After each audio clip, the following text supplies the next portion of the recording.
Baik, tanpa melengahkan masa, saya menjemput Rumah Biru Khalid Al-Walid untuk menyampaikan forum mereka. Persilakan.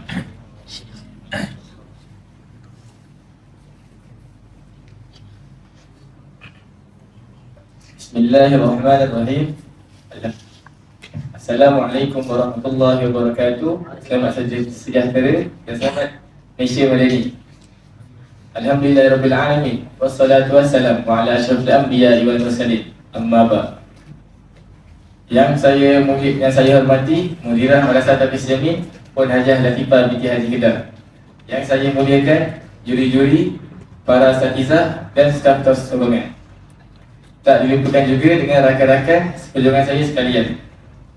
Alhamdulillah, bersyukur kita ke hadirat ilahi kerana Allah dalam mengumpulkan kita di dalam salah satu taman-taman syurga yang ada kat muka bumi ini, iaitu majlis ilmu yang dipenuhi dengan para malaikat yang sentiasa mendoakan kebaikan untuk kita selagi mana kita berada di dalam majlis ilmu ini.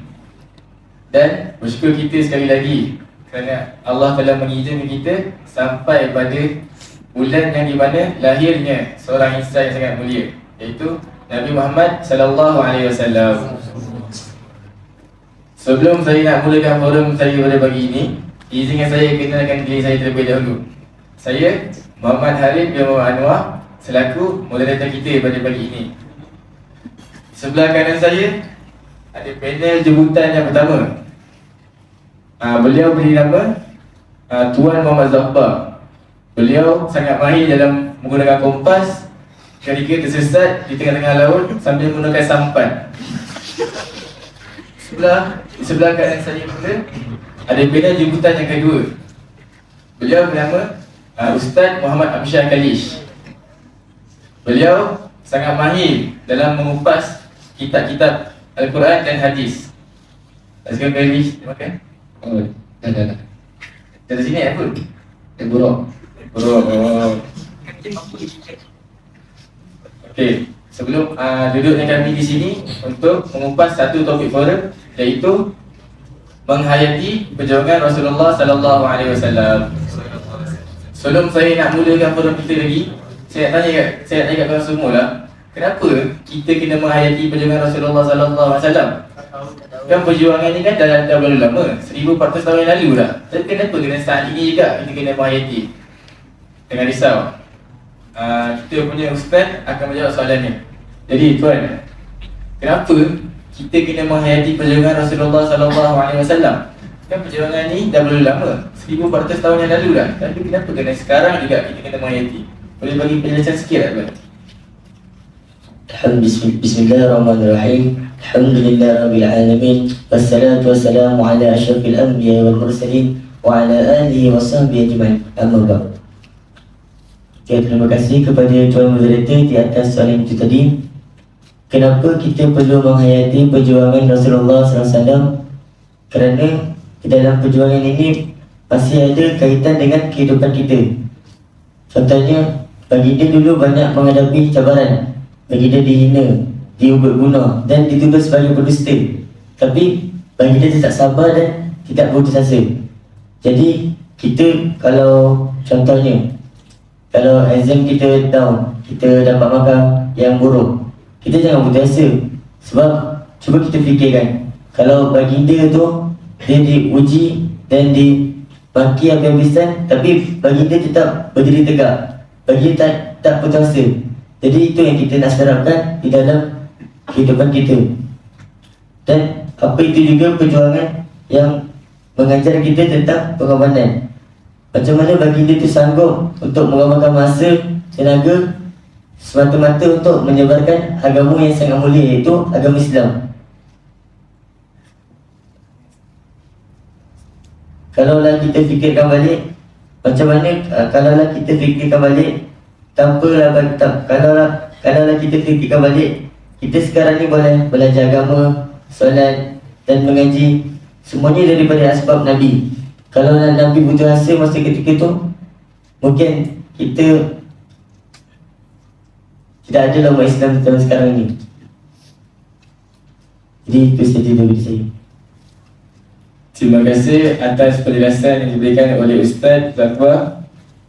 Jadi, kesimpulan yang kita boleh buat kat sini, kenapa kita kena menghayati perjalanan Rasulullah SAW? Sebab dalam perjalanan Rasulullah SAW ni ada teladan dan pengajaran yang baik yang boleh kita guna untuk zaman sekarang. Jadi, perjuangan ni bukanlah benda yang senang. Mestilah ada cabaran kan.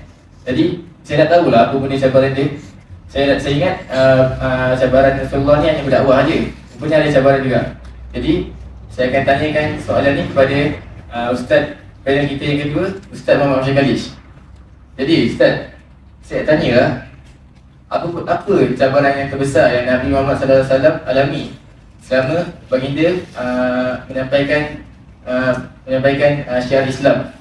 Boleh bagi sedikit sebanyak yang Ustaz tahu? A'udzubillahi minasyaitonir rajim. Bismillahirrahmanirrahim. Alhamdulillahirabbil alamin.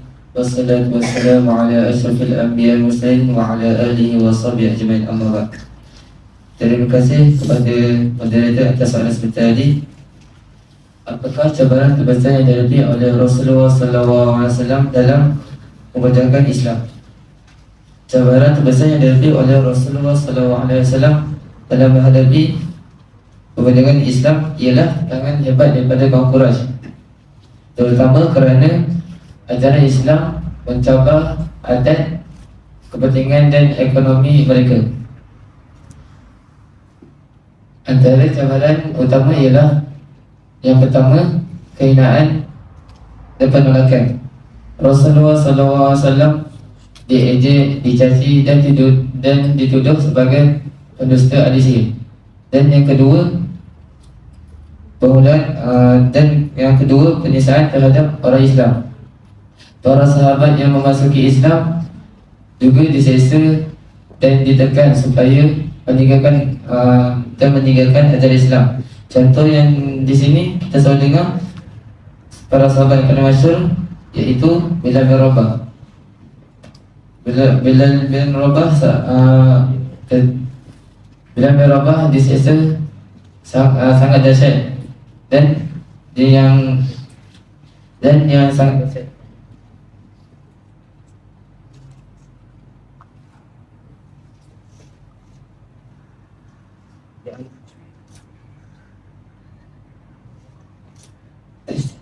Dan di antaranya pembesar Quraisy, iaitu ada 3. Yang pertama Abu Sufyan bin Harb, dan yang kedua Umar bin Khalaf, dan ketiga Abu Jahal. Dan pada waktu itu Abu Jahal meletakkan batu besar di atas badan Bilal bin Rabah dan mengikat kedua tangan dan kakinya di atas pasir yang sangat panas. Dan yang ketiga, pengulangan oleh orang Quraisy.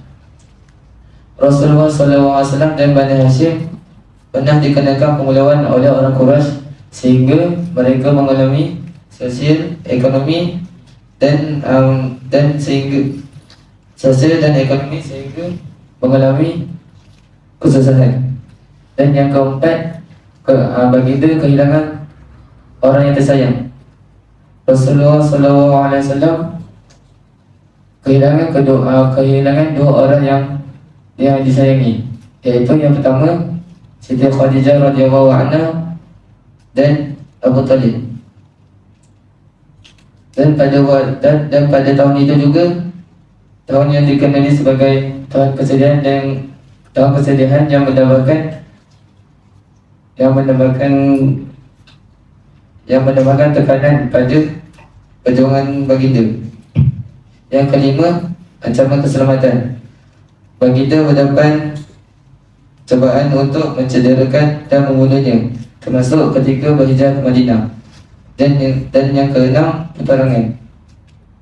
Setelah baginda Rasulullah SAW dan umat Islam berhijrah ke Madinah, banyak umat Islam menghadapi peperangan yang sangat dahsyat, iaitu perang Badar, perang Uhud, perang Khandaq dan yang lain-lain. Hadirin dan hadirat sekalian, walaupun Nabi Muhammad SAW menghadapi banyak dugaan, Rasulullah SAW tetap bersabar, tabah dan tidak berputus asa dalam menyampaikan dakwah Islam. Di sini kita nampak betapa pentingnya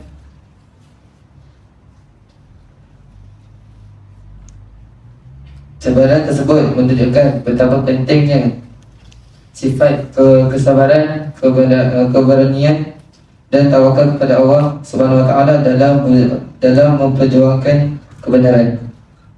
Itu sahaja daripada saya. Okey. Jadi kat sini kita dapat tahu bahawa Nabi Muhammad SAW ni dapat banyak cabaran. Antara cabaran ni, Nabi Muhammad SAW dicaci, dihina, dimaki, dan ada yang sampai tu Nabi kena balik batu kat kepala sampai darah baginda mengalir sampai penuh dekat campur baginda. Jadi Nabi ni tetap sabar dan tidak putus asa untuk menyampaikan syiar Islam untuk kita semua. Kat sini kita dapat mengambil pelajaran untuk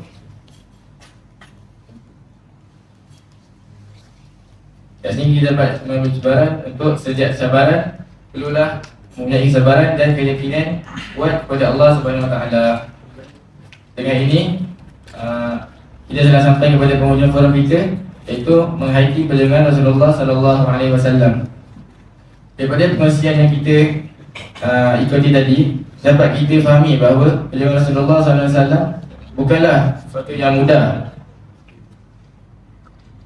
Baginda menghadapi berbagai ujian, tentangan dan kesusahan, namun baginda tetap tidak pernah putus asa dan untuk menyampaikan risalah Islam.